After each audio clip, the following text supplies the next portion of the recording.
आपका स्वागत है एचडब्ल्यू कक्षा में। आज हम फिजिक्स का पार्ट 5 करेंगे, जिसमें डेरिवेशन कर रहे थे हम। डेरिवेशन का नाम है एक समान वैद्युत क्षेत्र में स्थित वैद्युत द्विध्रुव पर कार्यरत बलयुग्म का आघूर्ण। इससे पहले के डेरिवेशन अगर नहीं देखे हैं अक्षय स्थिति और निरक्षय स्थिति के, तो उसके लिंक डिस्क्रिप्शन में दिए गए हैं, वहाँ से जाकर देख सकते हैं। और सीरीज भी बनाई गई है, वो भी देख सकते हैं। और वीडियो को शुरू से लास्ट तक देखें जिससे समझ में आए, क्योंकि हम इसका लास्ट डेरिवेशन कह सकते हैं। इसके बाद इससे रिलेटेड क्वेश्चन सोल्व करेंगे। ठीक है, अब देखो इसमें करना क्या, इस डेरिवेशन में करना क्या होता है। इस डेरिवेशन में ये बताया कि एक वैद्युत क्षेत्र यहाँ पे लिखा हुआ है और ये एक समान वैद्युत क्षेत्र है, मतलब इनकी डायरेक्शन एक जैसी है दिशा। अब क्या होता है, वैद्युत क्षेत्र का हमने पहले बता दिया कि सदिश राशि होती है और इसकी दिशा जो होती है वो प्लस से माइनस की ओर होती है। अब हमने एक वैद्युत द्विध्रुव ले लिया ए बी, इसमें क्या होता है माइनस का क्यू स्टार्टिंग में और एक प्लस का क्यू आगे, ये दोनों बंधे हुए होते हैं। और इसका जो मिड पॉइंट है यहाँ से लेकर यहाँ तक की दूरी को हम बोलते हैं 2a, यानी कि इसे हम अल्प दूरी के नाम से भी बोलते हैं। और मिड पॉइंट से देखेंगे तो ये ए में बढ़ जाती है। अब यहाँ पे क्या है कि इस न्यूमेरिकल में नहीं, इसमें डेरिवेशन में ये करना होता है कि जैसे वैद्युत द्विध्रुव है, अब इस पे एक बल, अगर ये प्लस क्यू का देखो, एक वैद्युत क्षेत्र का फॉर्मूला हमने बेसिक सा बताया था, E बराबर एफ अपॉन क्यू। यहाँ से अगर मैं बल का फॉर्मूला निकालता हूँ तो F बराबर ई क्यू निकल के आता है। यह आ गया वैद्युत बल का फॉर्मूला, जिसमें आकर्षित और प्रतिकर्षित दोनों बल आते हैं। अब देखो जैसे प्लस का आवेश है और ये माइनस का है, ये तो इसे प्रतिकर्षित करेगा, ये इधर खींचेगा, तो इस पर बल लगेगा इधर की तरफ। और ऐसे ही ये ए पॉइंट पे ये माइनस का है और ये इधर माइनस का, तो ये इधर को प्रतिकर्षित करेगा और ये इधर को आकर्षित करेगा, तो इस पर लगेगा बल इधर की तरफ, जिसकी वजह से ये दोनों बल इसको अपने वैद्युत क्षेत्र की दिशा में लाने की कोशिश करेंगे। पर हम क्या करेंगे, हमें इसे रोकना है यहाँ पर थीटा के एंगल पर। और अगर रोकना है तो जितना बल इधर लगेगा उतना ही बल इधर विपरीत दिशा में लगाना होगा। जैसे कि रस्साकशी के गेम में होता है कि दोनों तरफ से जब बल बराबर लगता है तो कोई नहीं खींच पाता, उसी तरीके से। अब देखो करना क्या है, यहाँ पे जब किसी चीज पर दो बल लगते हैं तो वहां पर हम बोलते हैं उसे बल युग्म का आघूर्ण, बल युग्म बोलते हैं लगभग, मतलब बलों के जोड़े। तो अब देखो जब इसे हम रोकेंगे थीटा के कोण पे, एक बल इधर लगा के एक बल वैसे दिशा में विपरीत होंगे और परिमाण दोनों के बराबर होंगे। तो हम यहाँ पे देख सकते हैं, अगर ये घूम के आएगा तो ये एक डिस्टेंस बनेगा यहाँ से और ये बनेगा। इनकी जो ये है ये क्रिया रेखा है। ये क्रिया रेखा का मतलब होता है जो बल की रेखा को बताए कि किधर की तरफ लग रहा है। अब उससे पहले जो भी ये सब मैंने बोला है, ये इसकी तारीफ में लिखनी होती है डेरिवेशन को सोल्व करने से पहले, कि ये एक समान वैद्युत क्षेत्र है, ये एक वैद्युत द्विध्रुव ए भी है, प्लस का आवेश है, बीच की दूरी है, ये सब बोलना होता है, ये लिखना होता है। अब हम देखते हैं डेरिवेशन की तरफ। तो देखो यहाँ पे सबसे पहले मैं इसे संतुलित की अवस्था लिखूंगा। यहाँ पे संतुलित की अवस्था मतलब कि दोनों पे जो बल लग रहा है, दोनों पर लगने वाला बल का परिमाण बराबर है, परिमाण बराबर है जैसे कि अभी बताया। और दिशा जो है इनकी वो विपरीत है, वह दिशा विपरीत है, जिसकी वजह से ये क्या है, संतुलित है, हम ये कह सकते हैं। और क्रिया रेखा क्या है इनकी, क्रिया रेखा भी इनकी अलग अलग है, जो एक बल युग्म का निर्माण करती है। अब डेरिवेशन देखो, हम यहाँ पे लिखेंगे बल युग्म का आघूर्ण, बल युग्म का आघूर्ण बराबर होता है, तुमने अगर फॉर्मूला देखा होगा तो वो होता है कि एक बल का परिमाण, पहले मैं इसे लिख देता हूँ थोड़ा सा सही से, एक बल का परिमाण इनटू लंबवत दूरी। यानी कि अगर 11वीं क्लास में देखा होगा तो वहाँ पे एक टो बनाते हैं टै की तरह, और उसका फॉर्मूला होता है F इंटू आर।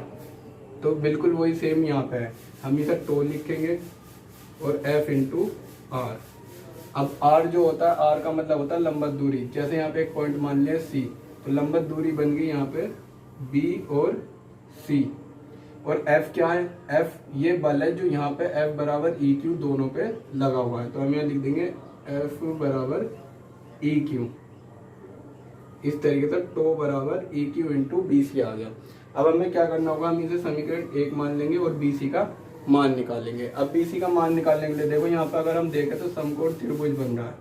अब समकोण त्रिभुज में हम साइन कोस लगा सकते हैं। तो साइन कोस लगाने के लिए हमें पहले देखना पड़ेगा कि क्या चीज दी है। जैसे इसमें कर्ण की वैल्यू हमें दी हुई है पहले से 2a, तो हम क्या कर सकते हैं, हम यहाँ पे सीधा सीधा साइन थीटा यूज कर सकते हैं। तो उसके लिए लिखना पड़ेगा त्रिभुज ABC में, ये त्रिभुज ABC में हम देखेंगे साइन थीटा होता है लंब बटे कर्ण।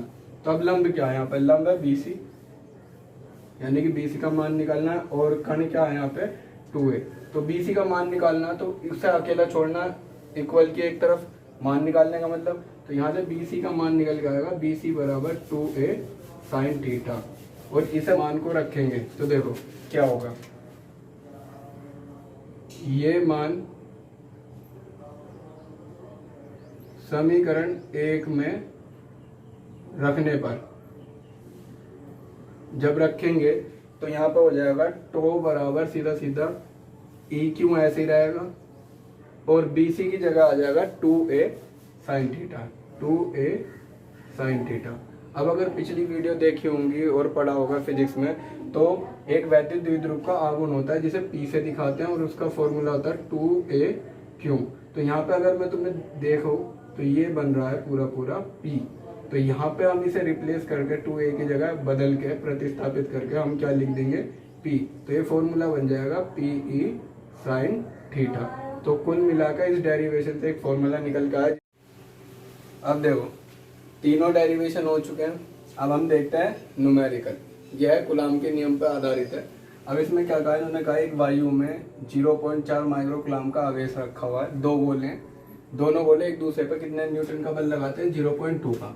एक पर आवेश है 0.4 माइक्रो कूलाम का, इसे यू की तरह बनता है, माइक्रो बोलते हैं, और एक होता है 0.8 माइक्रो कूलाम का। तो हमें पहले पॉइंट में निकालनी है दोनों के बीच की दूरी, दूसरे पॉइंट में निकालनी है कि दूसरा गोला पहले गोले पे कितना बल निकालेगा। तो जैसे मैं मान लेता हूँ एक गोला है, ये एक गोला है A, एक गोला ये है B, ठीक है। इन दोनों के बीच की दूरी R है जो कि हमें निकालनी है, पर A पे जो आवेश है वो दे रखा है 0.4 माइक्रो कूलाम, और इस पर दे रखा है 0.8 माइक्रो कूलाम, ठीक है। और इन पर जो लगने वाला बल है F, वो भी क्या है, दे रखा है 0.2 न्यूटन। तो हमें सबसे पहले क्या करना होगा, जो माइक्रो है इसे चेंज करना पड़ेगा। तो माइक्रो को चेंज करने के लिए हम 0.4 इंटू 10 की पावर -6, ये ध्यान रखना कि एक माइक्रो कूलाम की वैल्यू होती है 10 की पावर -6। दूसरे में आएगा 0.8 इंटू 10 की पावर -6 कूलाम, इस तरीके से। तो अब हम फॉर्मूला लगाएंगे कूलाम के नियम का। तो कूलाम के नियम का फॉर्मूला याद होगा, जैसे कि पिछली वीडियो में हमने इसके बारे में बताया था। कूलाम के नियम से जो चीज़ दी हुई होती है उन्हें पहले लिखना होता है। यहाँ पे थोड़ा शॉर्ट करने के लिए वीडियो को मैं नहीं लिख रहा, वो डायग्राम में दिखा चुका हूँ। तो फॉर्मूला होता है F बराबर 1/4 पाई FLN0 के Q1 इंटू Q2 बाय में R स्क्वायर। हमें R की वैल्यू निकालनी है, तो R को हम भेज देंगे इधर, F आ जाएगा इधर। तो कुल मिला के ये ऐसा हो जाएगा R स्क्वायर बराबर 1/4 पाई FLN0 के Q1 इंटू Q2 बाय में R स्क्वायर। अब देखो K के बारे में अगर वायु हो तो K की वैल्यू होती है 1। अगर मान लो दो आवेश के बीच में वायु हो तो K की वैल्यू क्या होती है, 1। जैसे यहाँ पे वायु साफ साफ बोला गया, तो यहाँ पे हम K की लेंगे वैल्यू 1।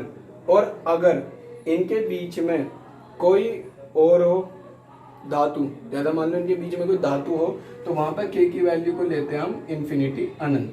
वायु और निर्वात दो चीज होती है जिसमें K की वैल्यू 1 होती है, ठीक है। और अगर कोई ऐसी चीज हो, कोई भी पदार्थ हो, धातु और निर्वात के अलावा अगर कोई पदार्थ हो, तो K की वैल्यू जो होती है वो 1 से बड़ी होती है, 1 से बड़ी या बराबर, और इन्फिनिटी के बराबर या इन्फिनिटी से छोटी। तो तब K की वैल्यू ये होती है जब अगर इसके अलावा कोई और अन्य पदार्थ हो। तो यहाँ पे साफ साफ क्या वायु बोल रखा, तो K की वैल्यू क्या हो जाएगी, कुल मिलाकर 1 हो जाएगी, ठीक है। ये चीज ध्यान रखना, ये मेन है। जैसे यहाँ पे ये था कूलम माइक्रो। अब देखो क्या है, हमने ये भी पढ़ा था कि इसकी वैल्यू जो होती है 1/4πε0 की होती है 9 × 10⁹ तो सीधा सीधा हम यहाँ पे ये लिख देंगे r² 9 × 10⁹ और पहला Q1 का मतलब है 0.4 × 10⁻⁻6, फिर दूसरा था 0.8 × 10⁻⁻6 और अपॉन में 0.2 न्यूटन। तो इससे ये कैंसिल 0.2 पॉइंट से पॉइंट कट के अब देखो माइनस की 6 से जुड़ जाएंगी तो ये हो जाएंगी -6 12 माइनस की 12 और 9 घट जाएंगी तो कितने बचेंगे 3। तो यहाँ बचा 9 9 दूनी 18 और अब यहाँ से मैं पॉइंट हटाऊंगा ये आ जाएगा 10 और जब इसे ले जाऊंगा तो माइनस का हो जाएगा। माइनस का होने की वजह से यहाँ पे हो जाएगी 10 की घात -4 और 9 दूनी 18 और 18 अट्ठे हो जाएगा यहाँ पे 144। हमें निकालनी है आर की वैल्यू। तो आर की वैल्यू निकालने के लिए हमें पता है कि ये इधर रूट बन जाएगा तो रूट बनेगा तो 144 × 10⁻⁻4 हो जाएगा सीधा सीधा। तो यहाँ से 144 किसका वर्गमूल होता है, ये होता है जी 12 का। तो यहाँ पर आ गया 12 और 10 की घात -4 में से यहाँ पर 10 की घात -2 और दूरी का जो मात्रक होता है वो होता है मीटर। और यहाँ पे जो दूसरा पॉइंट है, दूसरा पॉइंट ये कह रहा है कि FBA की वैल्यू निकालो। तो यहाँ पे एक चीज ध्यान रखना, ये इस पे बल लगा है या ये इस पे बल लगा है, दोनों का आंसर सेम ही आना कोई सी भी स्थिति में। तो यहाँ पे F की वैल्यू वही है जो क्वेश्चन में दे रखे 0.2 न्यूटन।